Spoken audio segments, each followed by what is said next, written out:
brought to you by American Pistachios.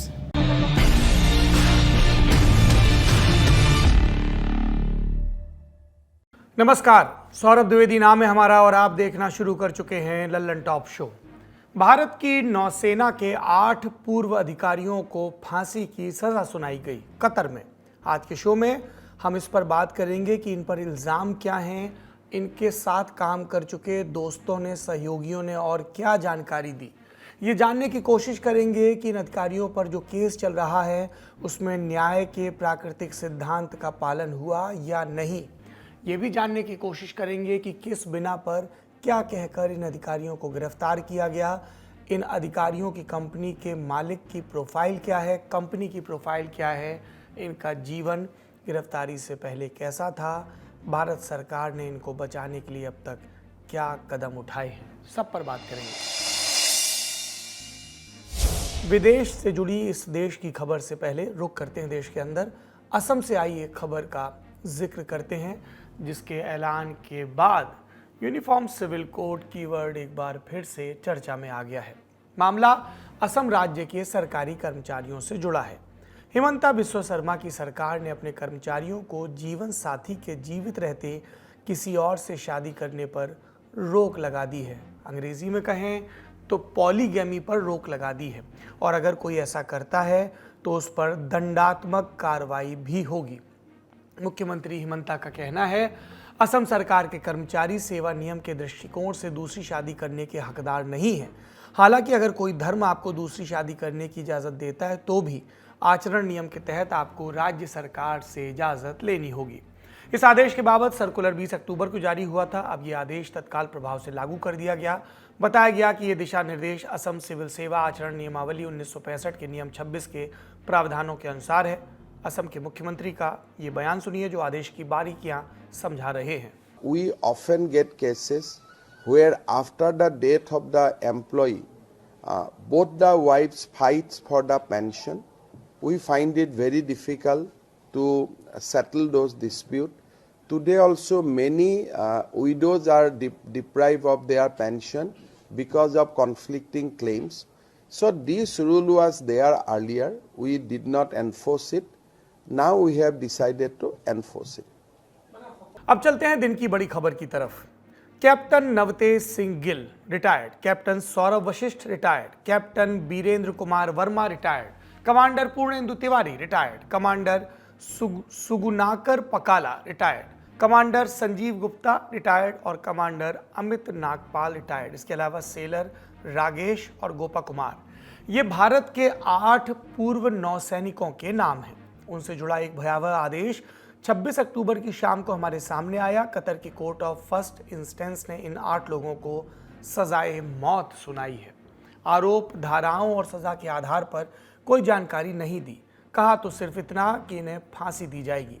खबर आने के बाद भारत के विदेश मंत्रालय की ओर से बयान आया। क्या कहा गया? अधिकारियों को मौत की सजा देने की खबर से हम स्तब्ध हैं और डिटेल जजमेंट की प्रतीक्षा कर रहे हैं। इसके साथ ही हम अधिकारियों के परिजनों और कानूनी टीम के संपर्क में हैं, साथ ही कानूनी विकल्प भी तलाश रहे हैं। मामले को हम काफ़ी महत्वपूर्ण मानते हैं और इस पर बारीकी से नज़र रखी जा रही है। अधिकारियों को काउंसलर और कानूनी सहायता देना जारी रखेंगे। फैसले को कतर के अधिकारियों के सामने भी उठाएंगे। विदेश मंत्रालय ने यह भी कहा कि इस मामले की कार्रवाई की गोपनीयता के कारण इस वक्त कोई और टिप्पणी करना उचित नहीं होगा। अब जानते हैं मामला क्या है, पर इसे जानने के लिए पहले समझना होगा कि ये अधिकारी कतर में कर क्या रहे थे। ये थे मिलिट्री एडवाइज़र। आसान भाषा में अनुवाद करें तो फौजी सलाहकार। ये सलाहकार युद्ध नहीं लड़ते लेकिन सेनाओं को ट्रेनिंग देते हैं, उपकरणों का रखरखाव करते हैं, क्लाइंट को बेहतर रणनीति बनाने में मदद करते हैं। ये वैसा ही है जैसे कोई भी दूसरी कंसल्टेंसी सर्विस करती है जिसमें सेवा प्रदाता अपना कौशल बेचता है। जाहिर है इसके लिए पैसा लिया जाता है और इसीलिए मिलिट्री एडवाइजर्स या कंसल्टेंट को कई बार कॉन्ट्रैक्टर भी कहा जाता है। अब अधिकारियों पर वापस आते हैं। अभी जब हमने इन अधिकारियों के नाम गिनाए तो इनके नामों के आगे रिटायर्ड कहा, यानी ये अधिकारी भारतीय नौसेना की सेवा छोड़ चुके थे, VRS यानी ऐच्छिक सेवानिवृत्ति लेकर। इसके बाद इन लोगों ने Dehra global technologies and consultancy service नाम की कंपनी में काम शुरू किया। ये कंपनी कतर की नौसेना के साथ काम करती है, सैनिकों को ट्रेनिंग देती है। ये अधिकारी कंपनी किसी ट्रेनिंग मॉड्यूल का हिस्सा थे। ट्रेनिंग के साथ नौसेना के उपकरणों के मेंटेनेंस का काम भी देखती है कंपनी। इसमें पास्ट में काफ़ी सफलता और वाहवाही भी मिल चुकी है। भारत और कतर के संबंधों को सुधारने में भी कंपनी का रोल रहा। भारतीय दूतावास के कई अधिकारी भी इस कंपनी का दौरा कर चुके हैं। ये कोई ऐसा काम नहीं है जो बस कतर की नौसेना करती हो। भारत समेत कई देशों की सेनाएं इस तरह की कंपनियों के साथ काम करती रही हैं। इस फौजी एडवाइजर सर्विस और कंपनियों को काम आउटसोर्स करने के काम पर हमने बात की कर्नल DS चीमा रिटायर्ड से। देखिए, ये जो एक्विजिशन है कैस्पराइज या स्पाइन की बात करते हैं, क्योंकि कतर नेवी जो है वो एक पनडुब्बी या सबमरीन ऐसी बना रही थी जो रडार से उसको पकड़ना जो है बड़ा मुश्किल हो जाए। ये लेटेस्ट टेक्नोलॉजी है, इसमें दुनिया के बहुत नेवीज या बड़े रिसर्च एंड डेवलपमेंट वाले काम हो रहा है। अभी इसमें कोई शक नहीं कि जो फॉरेन नेशनल हैं, जिनको आपने ट्रेनिंग के लिए और दूसरी सपोर्ट के लिए लिया है, वो कभी भी कोई ऐसी जो बिल्कुल सेंसिटिव इशू है, उसके साथ उसकी इन्वॉल्वमेंट होना तो पॉसिबल ही नहीं है। मैं नहीं समझता कि कतर के किस पर भारतीयों को जाने दिया गया होगा या उनको कुछ भी ऐसी नॉलेज होगी कि जो वो स्पाई कर सकते। ये कोई और कारण है जिसकी वजह से ये इतनी बड़ी हरकत हुई है। अब बात आती है इन सजायाफ्ता अधिकारियों के काम पर। ये समझने के लिए हमने बात की नौसेना के पूर्व जनसंपर्क अधिकारी कैप्टन DK शर्मा रिटायर्ड से। DK शर्मा ने 8 में से 7 पूर्व नौसैनिकों के साथ अलग अलग वक्त पर काम किया। इन अधिकारियों के सर्विस रिकॉर्ड और उनके बाद के काम पर क्या कहा, सुनते हैं। एक बात बताऊं मैं आपको, मैं इन सबको जानता हूं। इनमें से 5 के साथ तो मैंने काम किया हुआ है बहुत क्लोजली। मतलब एक हमारे सीनियर थे, तो वो हमारे साथ फ्लीट में हमारे को गाइड करते थे। He was the fleet navigating officer. उसके बाद उन्होंने एक LSTL कमांड किया था, बहुत बड़ा शिप होता है। उससे पहले भी वो उन्होंने कोझिकोड कमांड किया था। And after 20 years I think he took a voluntary retirement चले गए थे वो वॉलंटरली। बट इसका ये मतलब नहीं है कि वो कॉम्पिटेंट नहीं थे, बहुत कॉम्पिटेंट थे, बहुत ही इंटेलिजेंट, बहुत ही उम्दा लेवल के ऑफिसर थे वो। फिर दूसरे कैप्टन नवतेज गिल, ये हमारे बैचमेट है, मेरा बैची है। मैंने ट्रेनिंग किया है इनके साथ and he was the president gold medal इनको मिला था after completion of training. A brilliant second generation फौजी ऑफिसर। इनके फादर आर्मी में थे and his wife father is also from the army. So and he has done extremely well. जहां भी उन्होंने अपनी ड्यूटीज की हैं, मतलब A+ क्लास उस लेवल के, 10 में से 10, 10 में से 9.5, that type of performance Gill साहब की थी। देन कैप्टन BK वर्मा, इन्होंने 1 साल का कोर्स मेरे साथ किया जिसमें हमारी रोज क्लासरूम इंस्ट्रक्शंस होती थी। Another brain, brilliant officer. मतलब अब मैं इनके बारे में क्या बोलूं, हमसे तो ऊपर ही थे, हमसे तो हर वक्त ऊपर थे। एंड बहुत तेज दिमाग चलता था इनका एंड बहुत, जैसे बोलते हैं ना कि पाँव पे खड़े खड़े डिसीजन लेते थे। और ऐसा नहीं होगा कि वो डिसीजन जल्दीबाजी में लिया, बहुत सोच समझ के, बट बहुत तुरंत आंसर निकलता था इनका। Then commander SK Gupta, commander Amit Nagpal, इन सब लोगों को मैं जानता हूं, हमसे जूनियर थे, बट हमने देखा हुआ है सेम शिप्स पे। वो बगल वाले शिप में काम कर रहे हैं, हम इस शिप में काम कर रहे हैं। सो इंटरेक्शन होता रहता है, मुलाकात होती रहती है। आप उनको पर्सनल लेवल पे भी जानते हैं, प्रोफेशनल लेवल पे भी जानते हैं। और 3 आदमियों को मैंने देखा हुआ है, बट मैंने नौकरी नहीं की उनके साथ। दैट इज 1 सेलर राजेश और वो जो 2 टेक्निकल ऑफिसर्स हैं, क्योंकि हम एग्जीक्यूटिव ऑफिसर्स हैं तो हमारा इतना इंटरेक्शन नहीं था। इन लोगों को 30 अगस्त 2022 की रात जब कतर में अरेस्ट किया गया, तब गिरफ्तारी का कोई कारण नहीं बताया गया। अव्वल तो यही नहीं बताया गया कि इन्हें गिरफ्तार भी किया जा रहा है। घरों से बस उठा लिया गया और कहा गया कि एक मिलिट्री एक्सरसाइज होनी है, उसकी तैयारी के लिए फौरन निकलना है। तब लगा कि ये सब सामान्य है, तो इन अधिकारियों ने सहयोग किया और कतर के अधिकारियों के साथ चले गए। लेकिन उस रात के बाद इन अधिकारियों से इनके परिवार वाले संपर्क नहीं कर पाए। कतर की सरकार कुछ कहने को तैयार भी नहीं थी। ये पता ही नहीं चल पा रहा था कि इन्हें अरेस्ट किया गया या अगवा कर लिया गया, किडनैप कर लिया गया। फिर कई सूत्रों के हवाले से ये बात सामने आई कि कतर के स्टेट सिक्योरिटी ब्यूरो ने इन्हें हिरासत में लिया है। आरोपों और धाराओं के बारे में कोई जानकारी नहीं दी गई। परिवार के लोगों को मिलने नहीं दिया गया, न ही बात करने की इजाज़त। 30 सितंबर को ये 8 अधिकारी पहली बार अपने परिवार से फ़ोन पर बात कर पाए। परिवार इस समय कतर में मौजूद भारतीय कॉन्सुलेट के संपर्क में था। आखिरकार 3 अक्टूबर के रोज़ इन अधिकारियों को कॉन्सुलेट एक्सेस मिला। कतर की राजधानी दोहा में मौजूद भारतीय काउंसलेट का एक अधिकारी जेल में बंद इन अधिकारियों से मिल पाया। 30 सितंबर को ही दहरा का मालिक खामिस अल अज़मी भी दोहा पहुंचा था। उसका लक्ष्य था अपनी कंपनी के इन कर्मचारियों को बाहर निकलवाना, लेकिन उसे भी हिरासत में ले लिया गया और सभी 8 भारतीय लोगों के साथ सॉलिटरी कन्फाइनमेंट में रखा गया। जी, सभी भारतीय अधिकारी सॉलिटरी कन्फाइनमेंट में थे, यानी जेल के सबसे अलग हिस्से में, जहां एक कैदी को तन्हाई वाली बैरक में रखा जाता है जिसमें उसके अलावा और कोई कैदी नहीं रहता। ये सज़ा अमूमन गंभीर अपराधों के कैदियों को दी जाती है। फिर नवंबर 2022 आया, कंपनी के मालिक खामिस अल अज़मी को जमानत पर रिहा कर दिया गया। इस दौरान इन 8 भारतीय नौसेना के पूर्व अधिकारियों की जमानत की अर्जी बार बार खारिज होती रही।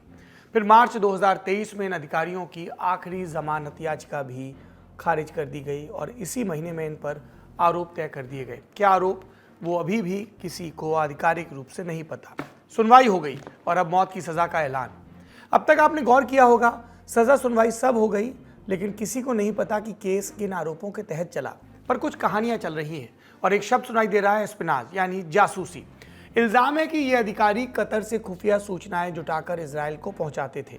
दी प्रिंट में छपी प्रवीण स्वामी की रिपोर्ट का रुख करते हैं। साल 2020 में कतर ने इटली से हाईटेक पनडुब्बी खरीदने के लिए एक समझौता किया था। इसको बनाने वाली कंपनी फिनकेंटियरी एसपीए का ऑफिस इटली के ट्राइस्टे में मौजूद है। इस कंपनी ने जो समझौता किया उसमें कुछ और भी चीज़ें शामिल थी, जैसे इसको कतर में नौसेना का एक बेस बनाना था, नौसैनिक बेड़े की देखरेख करनी थी। कतर ने समझौते के तहत 4 कॉर्वेट जहाज और एक हेलीकॉप्टर का ऑर्डर भी दिया था। इल्ज़ाम है कि चूंकि इनकी कंपनी दाहरा भी कतर की नौसेना के साथ काम कर रही थी, तो कतर इटली डील की जानकारी जुटाना इनके लिए अपेक्षाकृत आसान था। कतर स्टेट सिक्योरिटी ने दावा किया था कि उसने इन अधिकारियों के उस सिस्टम को इंटरसेप्ट कर लिया जिसमें वो कथित रूप से जासूसी कर रहे थे। लेकिन एक जिज्ञासा ये भी है कि भारत की नौसेना से रिटायर्ड कर्मचारी इजराइल के लिए काम क्यों कर रहे थे। दी प्रिंट ने अपनी रिपोर्ट में इस पॉइंट का जिक्र किया है। दरअसल जिन पनडुब्बियों को कतर खरीदना चाहता है उन्हें लंबे समय तक पानी की सतह पर आने की ज़रूरत नहीं होती, इन्हें डिटेक्ट नहीं किया जा सकता और इस पनडुब्बी से अंडर वाटर ड्रोन भी रिलीज किए जा सकते हैं।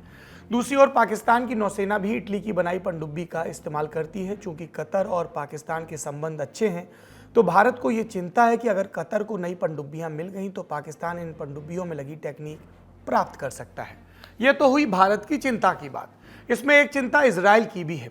इजराइल भी फिलिस्तीन से लगातार चल रहे संघर्ष की वजह से अरब देशों के बीच बहुत पसंद नहीं किया जाता, लिहाजा वो इस पूरे जोन की फायर पावर अपने हाथ में रखना चाहता है। उसके लिए भी इस इलाके पर नज़र रखना, सैन्य शक्तियों को मजबूत न होने देना ज़रूरी हो जाता है।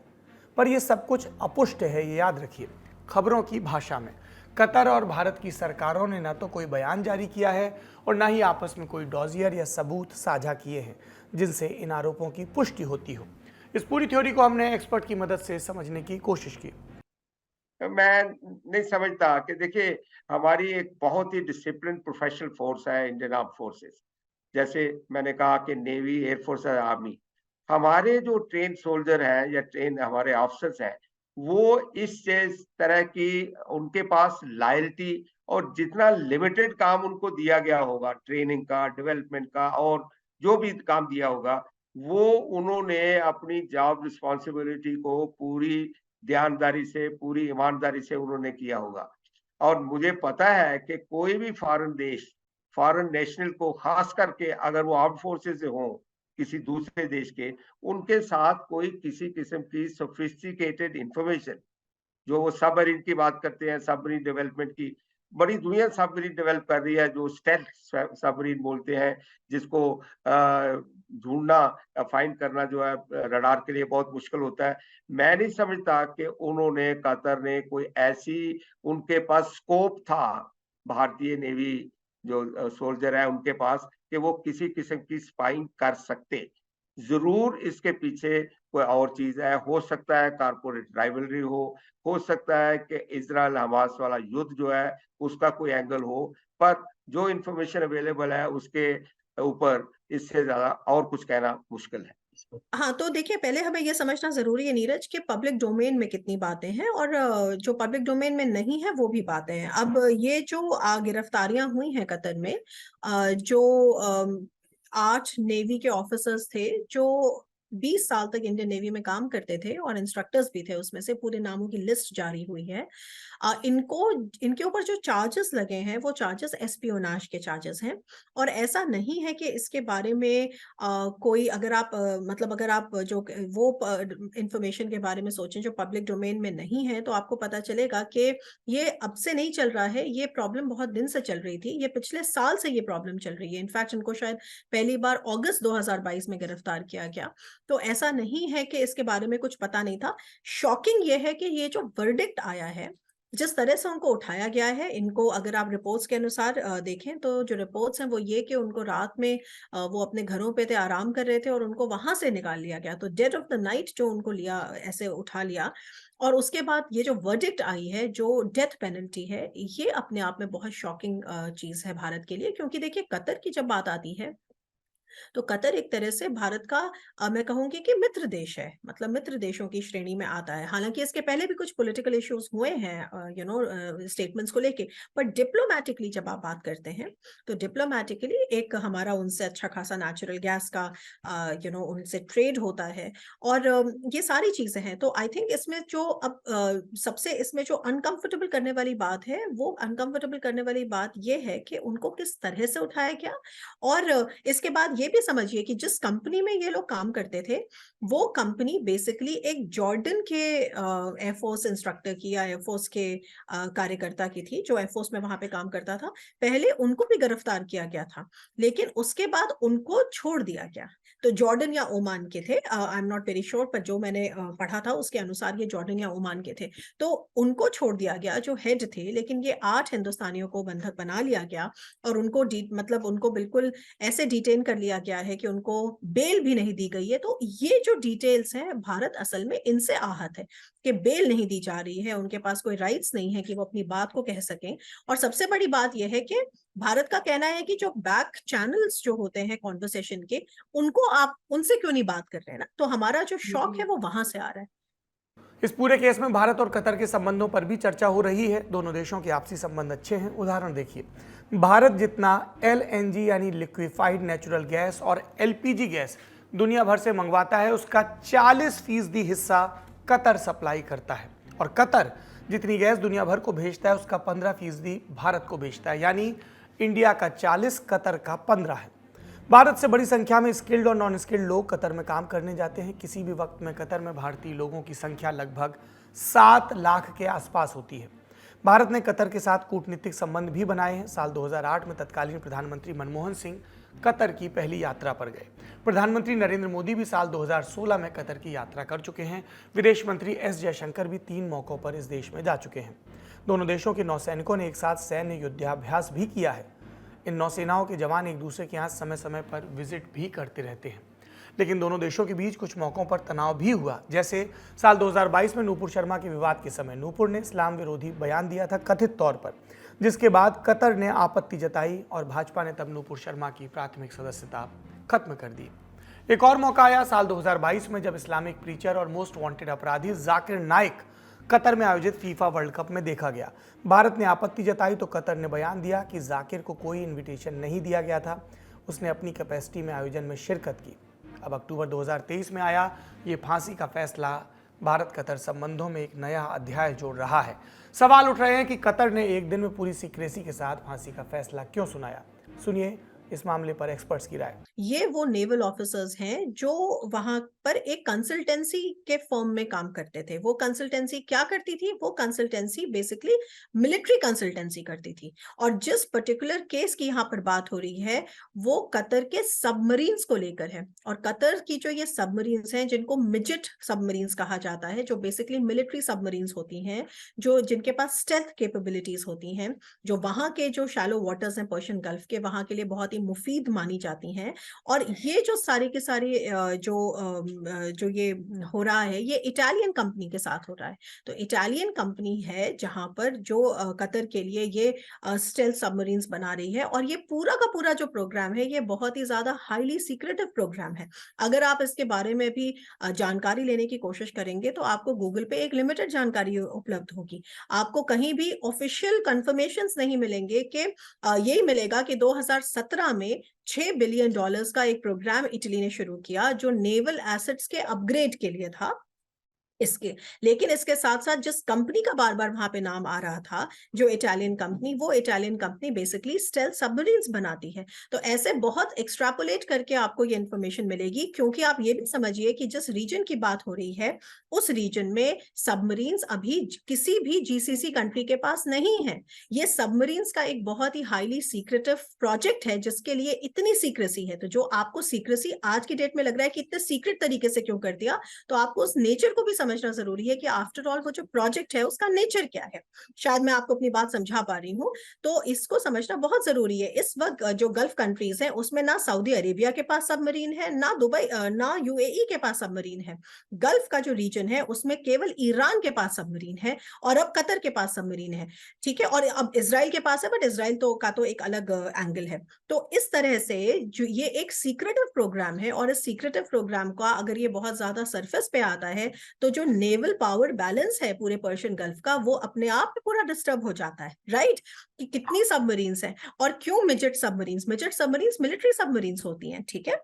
इटालियन जो कंपनीज हैं उनका एक पूरा इतिहास रहा है कतर के ये जो मिलिट्री डेवलपमेंट में, नेवल अपग्रेड में। इनफैक्ट आपको एक बहुत दिलचस्प चीज बताऊं, इसको जरूर आप मतलब दर्शकों को पता चलना चाहिए कि सद्दाम हुसैन ने पहली बार इटालियन कंपनी को आउटसोर्स किया था सबमरीन्स के लिए। सद्दाम हुसैन ने, जब ये 90s के दौर की बात है, और ये जो पूरी की पूरी डील थी ये बहुत ही एक सीक्रेट डील थी, जिसमें कुछ इस तरह से था कि ये सबमरीन्स का जो वो था, ये सीक्रेट तरीके से इन्होंने डील करी थी। ऊपर से दिखाने पे ऐसा था कि ऑयल वर्सेस फूड इस तरह से था, और बाद में वो कभी वो डील हो नहीं पाई। लेकिन जो इटली का भी इसमें एक रोल है उसको भी अच्छे से समझना जरूरी है, क्योंकि बाकायदा इटालियन कंपनीज का इतिहास है गल्फ रीजन में, स्पेशली उस रीजन में इस मिलिट्री बैलेंस को डिटरमिन करने का। तो अब मैं शायद आपको दर्शक बेहतर तरीके से समझ रहे होंगे कि ये जो पूरा का पूरा प्रोजेक्ट है ये एक हाईली सीक्रेटिव प्रोजेक्ट है, जिसके बारे में कतर की गवर्नमेंट से तो आपको कुछ भी नहीं मिलेगा। हाँ, अगर आप इटालियन उसमें भी जाते हैं सोर्सेस में, तो आपको कुछ भी नहीं वहां के इन कंपनी से मिलेगा। अब बचाव की बात करते हैं। भारत के अधिकारियों को कैसे बचाया जा सकता है, इसकी एक समझ हमें अपने देश में हुए एक मामले से मिलती है। ये केस है इटालियन मरीन का।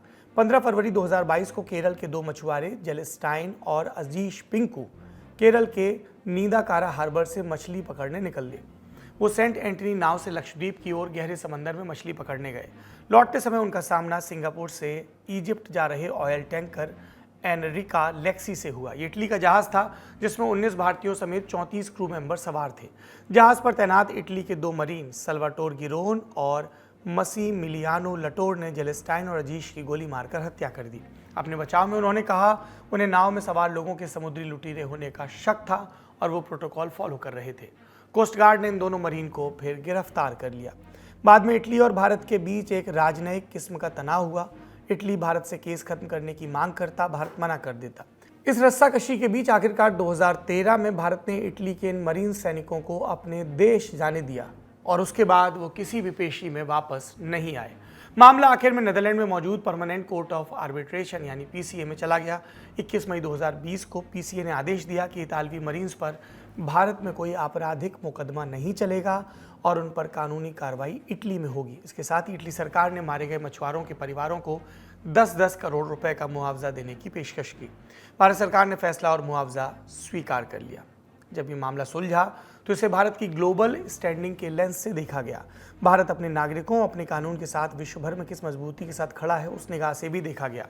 तो भारत की ये पहुंच अब कहां है जब अपने देश के पूर्व नौसैनिक मौत के मुहाने पर खड़े हैं? बचाव के ऑप्शन क्या हैं?